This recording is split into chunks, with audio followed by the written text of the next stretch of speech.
Minority का जिक्र किया, लेकिन जब मुसलमानों की बात करते हैं कि हमारे मुस्लिम भाई, तो ये क्यों नहीं कह सकते कि हमारे हिंदू भाई? अरे भाई भारत, अरे हमारे हिंदू भाई क्यों नहीं कह सकते? अरे भाई मैं उस पार्टी का प्रवक्ता हूँ, मेरे हिंदू भाई, मेरे सिख भाई, पार्टी के प्रवक्ता बोल सकते हैं, पार्टी के अध्यक्ष तो नहीं बोल सकते? अरे यार सबसे पहले उन्होंने ही बोला था, दीक्षित भाई प्रधानमंत्री से पूछो, आखिर प्रधानमंत्री ने शेख हसीना को क्यों यहाँ पर पैट्रोनेज दिया? बात यहाँ पर हो रही है, सुनिए जो बात हो रही है उसका जवाब नहीं दे दिया।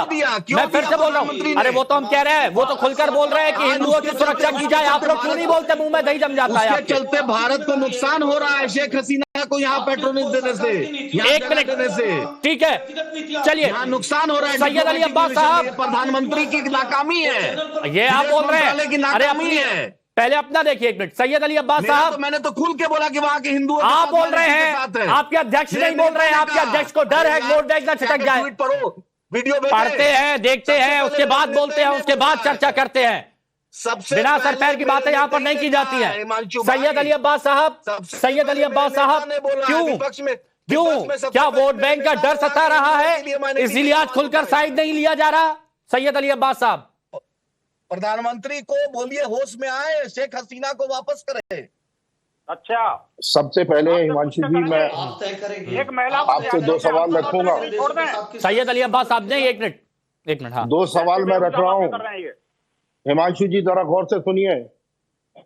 मेरे सवाल का जवाब दे दीजिए। क्या वोट बैंक की वजह से ऐसा होता है कि मेरे सवाल का आप जवाब दे दीजिए पहले। अरे आप बीजेपी के प्रवक्ता, एक काम करिए, आप इधर आके बैठ जाइए, आप बीजेपी के इधर आके बैठ जाइए। अब्बास साहब आप इधर आके बैठ जाइए, मुझे समाजवादी पार्टी का नेता बना दीजिए, मैं जवाब दे दूंगा। आपको ना तो देश की चिंता है और ना हिंदुओं की चिंता है। अच्छा, विपक्ष को बहुत है, विपक्ष को बहुत है, खुलकर नहीं बोल पाते। आप सुनिए, मुझे अगर आप जवाब दे पाएंगे तो बताइए। अब आप सुन लिए मेरी बात, मुझे जवाब दे पाएंगे तो बताइए। क्या वोट बैंक की वजह से हिंदू नाम नहीं ले पाते आप लोग? आप मेरी बात सुनिए। बोलिए। आप बोलने क्यों नहीं दे रहे मुझे? क्योंकि आप जवाब नहीं दे रहे हैं। आप मुझे बोलने नहीं दे रहे। बोलिए बोलिए बोलिए। अरे तो धमकी दे रहे हैं। आप ये बताइए कि हमारे हिंदुस्तान के हाई प्रोफाइल सिक्योरिटी जोन में, हमारे एयरफोर्स के केंद्र में ये शेख हसीना को कैसे इन्होंने पनाह दे रखी है? अब अगर आपको इतना नहीं पता ना, सुनिए सुनिए सुनिए, अगर आपको इतना नहीं पता तो ये नेतागिरी छोड़ दीजिए। सुनिए एक मिनट, अरे एक मिनट, सैयद अली अब्बास साहब, सैयद अली अब्बास साहब, सवाल उठाया जवाब सुनिए, सवाल उठाया जवाब सुनिए। अगर आपको इतना नहीं पता, अगर आपको इतना नहीं पता तो आपको यहाँ पर बैठने का अधिकार नहीं है। देश की क्या आपने संसद में सुना क्या कहा गया?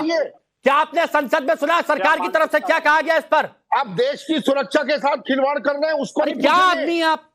आपको अगर ये नहीं पता, आप क्या बात कर रहे हैं? आपको ये नहीं पता, क्या आपको ये नहीं पता कि कैसे आ गए? के सेंटर में ही रखेंगे उसको? क्या हमारी सिक्योरिटी कैसे, मतलब क्या आप समाजवादी पार्टी का यहाँ पर पक्ष रख रहे हैं? आपको ये नहीं पता कैसे आ गए? जी, पक्ष में देश की सुरक्षा का रख रहा हूँ। सबसे पहले चर्चा हुई, बात हुई, परमिशन ली, उसके बाद आए हैं। सुन लीजिए, परमिशन ली उसके बाद आए हैं, ऐसा नहीं कि कोई मुंह उठा के चला आया। की चिंता है हिमांशु जी, आपको जो है रोटियां सिखवानी है इनको। अगर हिंदू अल्पसंख्यकों की चिंता है तो खुलकर बोलिए ना। सुरक्षा के साथ खिलवाड़ हो रहा है, खुलकर बोलिए, वहां नहीं बोलेंगे आप राहुल गांधी नहीं बोलेंगे, आप लोग नहीं बोलेंगे। कर रहे हैं, और वो 56 इंच का सीना कहां चला गया आपका? आप तो विश्व गुरु थे कि पूरी दुनिया पे आपका डंका बजा। एक ही तरह सा बांग्लादेश पे आप मुबारकबाद दे रहे हैं मोहम्मद यूनुस को 4 दिन से। अरे एक मिनट सुनिए ना, सुनिए मेरी बात सुनिए। ठीक है, अच्छी बात है, आप जिम्मेदारी से सवाल उठा रहे हैं। एक मिनट, मेरा सवाल आप तक पहुंचना चाहिए। 56 इंच का सीना क्या हो गया आप ये पूछ रहे हैं?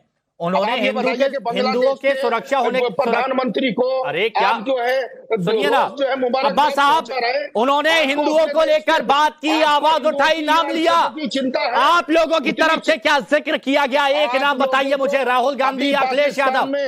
अभी सुनिए, पाकिस्तान में अभी आप अगर मुद्दे की बात नहीं करेंगे तो आपकी सुनने के लिए मैं नहीं बैठा हूं यहाँ पर। मुद्दे की बात नहीं करेंगे तो आपकी सुनने के लिए नहीं बैठा हूं। सूर्य प्रकाश जी, 200 मुद्दे की बात नहीं करेंगे मुद्दे की बात नहीं करेंगे। सरकार की तरफ से हिंदुओं का नाम लिया गया, आप लोगों की तरफ से क्यों नहीं लिया गया? एसएन सिंह साहब रुकिए, ऐसे नहीं होती, आपसे बात करी, रुकिए, ठीक है, नहीं, एक मिनट सूर्य प्रकाश जी, क्या वजह है जब मैं यहां पर पूछ रहा हूं कि हिंदुओं को लेकर आप लोग खुलकर नहीं बोल पा रहे हैं, तो यहां पर दूसरा मुद्दा उठाया जा रहा है, शेख हसीना का इनको यह नहीं पता कि एंट्री कैसे हो गई, यहां पर सवाल उठा रहे हैं। बिना परमिशन के कोई आ जाएगा क्या? हमारे सिक्योरिटी जोन बिना परमिशन के कोई आ जाएगा क्या? हमारे धन्यवाद हिमांशु जी, आपको विनोद बंसल जी, इसके बाद आपके पास आ रहा हूं प्लीज। आपको और पूरे देश को भारत माता की जय, वंदे मातरम। और आदिल भाई रुकिए प्लीज, जिनसे भी प्रश्न पूछा है आपने गलत लोगों से प्रश्न पूछ लिया। आप इनसे ये पूछते कि वो शार्ली एब्दो ने कार्टून बना दिया था, उसमें पैगंबर साहब का अपमान कर दिया था, तो ये तलवारें यहाँ पे भी टीवी पे दिखाना शुरू कर देंगे जितने भी लोग ये बैठे हुए हैं। आप यदि आप पूछेंगे ना कि कश्मीर के अंदर 5 लाख हिंदुओं का नरसंहार हुआ था, तब ये कहने लग जाएंगे नहीं वहां कुछ नहीं हुआ था। इसी प्रकार से आज ये बांग्लादेश में कर रहे हैं। पूरे विश्व में ये लोग अपने आप को इस्लामिक ब्रदरहुड के लिए जाने जाते हैं, लेकिन यदि इनके इस्लामिक ब्रदरहुड वाले इस प्रकार का नरसंहार करते थे, अपने मुंह में दही जमा लेते हैं। अभी AIMIM के प्रवक्ता को मैं सुन रहा था, वो कहते हैं अल्पसंख्यकों को मेरे नेता ने ट्वीट किया सबसे पहले। अरे भैया, जय फिलिस्तीन का नारा आप लोगों ने लगाया, आप लोग छाती पीट पीट के टीवी पे चिल्ला रहे थे कि देखो वहां पर ऑल आइज फॉर गाजा देख रहे हैं, लेकिन यहां पर जब बांग्लादेश में बहनों का बलात्कार हो रहा है, बच्चों का रेप हो रहा है, मारा जा रहा है, हिंदुओं को काटा जा रहा है, मंदिर तोड़े जा रहे हैं, तो इनके मुंह में दही जमा हुआ है। ये लोग इतने ज्यादा आकंठ में डूब गए हैं कि ये लोग एक शब्द हिंदू नाम नहीं ले सकते। मैं ये पूछना चाहता हूं समाजवादी पार्टी, कांग्रेस और ये AIMIM के लिए, अरे भैया ये जो चोला पहनते हो ना सेकुलरिज्म का, उसको उतार दो। और मैं आपके माध्यम से बोलना चाहता हूं देश के हिंदुओं को, इनकी शक्लें पहचानिए, इनकी शक्लें पहचानिए।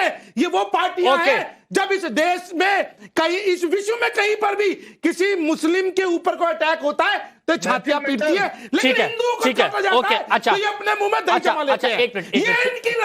ये इनकी पॉलिटिकल लाइन ये है, ये हिंदुओं को चुन चुन के आपने अपनी पक्षधर है। ओके, आपने अपनी बात कही। अब मैं चाहता हूं एक मिनट सुनिए, सभी लोगों से बात करना बहुत जरूरी है। मैं लोकेश जी इसका जवाब आपसे लूंगा। विनोद बंसल जी बताइए। देखिए, डिबेट के आधा घंटे बाद मुझे, आदिल भाई आ रहा हूं, एक मिनट, सभी मेहमानों से बात हो जाए। मुझे बड़ा घोर आपत्ति है, एक महिला जो पीड़ित थी, परेशान थी और जिसके अंग वस्त्र तक जो है ना उनकी प्रदर्शनी लगाई गई, इस पर मतलब उन जिहादी कुत्तों को शर्म नहीं आई। मैं कहना चाहता हूं कि जिन लोगों ने उस पर आक्रमण किया, क्या आप समझ रहे थे कि शेख हसीना को भारत में पनाह न दे करके आप उन जिहादी कुत्तों के सामने, भेड़ियों के सामने छोड़ देते उसको? शर्म नहीं आती? आखिरकार है तो वो भी इस्लाम के मानने वाली महिला ना, आखिरकार आपको अकल होनी चाहिए ना। ये जो कह रहे हैं कि भाई शेख हसीना को भारत में क्यों लिया गया, और दूसरी बात उनको हाई सिक्योरिटी जोन में क्यों रखा गया, क्या यहाँ पर भी आकर के उन्हीं जिहादी कुत्तों के हाथों समर्पित कर देते, या उनका भी कोई हवाला करना चाह रहे थे आप? शर्म आनी चाहिए इनको माफी मांगनी चाहिए इस विषय को लेकर के। मैं कहता हूँ कि महिला है वो, हमारे देश के मित्र। विपक्ष के रवैये पर क्या कहेंगे बहुत जल्दी? विपक्ष के रवैये, मैं कहना, देखिए हिमांशु जी, कहो तो मैं महिला नहीं थी, आपने सबको महिला नहीं थी, उसका बलात्कार किया। अब्बास साहब रुक जाइए, और मेरी जब सवाल पूछा तब नहीं बोल पाए, बोलने का मौका नहीं दे रहे तुम्हें। मैं कहना चाहता हूँ, देखिए मैं कहना चाहता हूँ कि ये इन लोगों से, ये जो डिबेट के नीचे वाले हिस्से में जितने बैठे हैं, उनसे तो कोई उम्मीद मुझे नहीं है बिल्कुल भी, हिमांशु जी, और नहीं मेरे को भारत के विपक्ष से कोई उम्मीद है, और नहीं UNHRC से कोई उम्मीद है। लेकिन मैं कहना चाहता हूँ, आखिरकार कहाँ सो गए वो मानवता के अलंबरदार कहते थे, वो all India Muslim personal board और दारुल उलूम देवबंद और ये जो जमीयत उलमा हिंद, ये जमात के कारण ये जो जिहाद चल रहा है ना देश दुनिया के अंदर, उस पर विराम लगना चाहिए। अच्छा ठीक है, ऐसे जिहादी कुत्तों के खिलाफ जो है ना जी, कोई ना कोई गंभीर कार्रवाई की जाए। कई लोग समझदारी के लिए देखते, मत करिए शब्दों का इस्तेमाल। गुस्सा है, मैं समझ सकता हूं आपका, क्योंकि मैंने भी देखी है वो तस्वीरें। गुस्सा है, वो आ सकता है, क्योंकि एक बच्ची को 10 से 12 लोग गाड़ी में ले जा रहे थे, उनका खतरा देख अपहरण कर रहे थे, उनका खतरा देख करके मैं समझ सकता हूँ गुस्सा, मैं समझ सकता हूँ गुस्सा। वहां के वीडियो मैंने देखे हैं। विनोद बंसल जी, एक मिनट। विनोद बंसल जी, मैं समझ सकता हूं आपका गुस्सा, क्योंकि वहां के वीडियो मैंने भी देखे हैं। संतोष कुमार जी, संतोष कुमार जी, संतोष कुमार जी, गलत को गलत कहने में गलत क्या है? संतोष कुमार जी, गलत को गलत कहने में गलत क्या है? क्यों विपक्ष इस बात को नहीं समझ पा रहा, खुलकर नाम क्यों नहीं ले पा रहा? विनोद जी, ओके, विनोद जी, हाँ, संतोष जी। बिल्कुल गलत को गलत कहना चाहिए, लेकिन इसको देखने का नजरिया है वो मेरा अलग है। क्या? क्योंकि मैं इसको हिंदू और मुस्लिम के नजरिए से नहीं देखता हूँ। मैं इसको अल्पसंख्यक मानता हूँ। वहाँ बांग्लादेश के जो हिंदू हैं वो अल्पसंख्यक है, और अगर हिंदू मुस्लिम का नजरिया होता तो जो हजारों बच्चों जो विरोध में मारे गए गोलियों से, सरकार की गोलियों से, वे सारे बच्चे जो थे वो मुस्लिम थे। जो प्रधानमंत्री को वहां से भगाया गया वो प्रधानमंत्री भी मुस्लिम थी।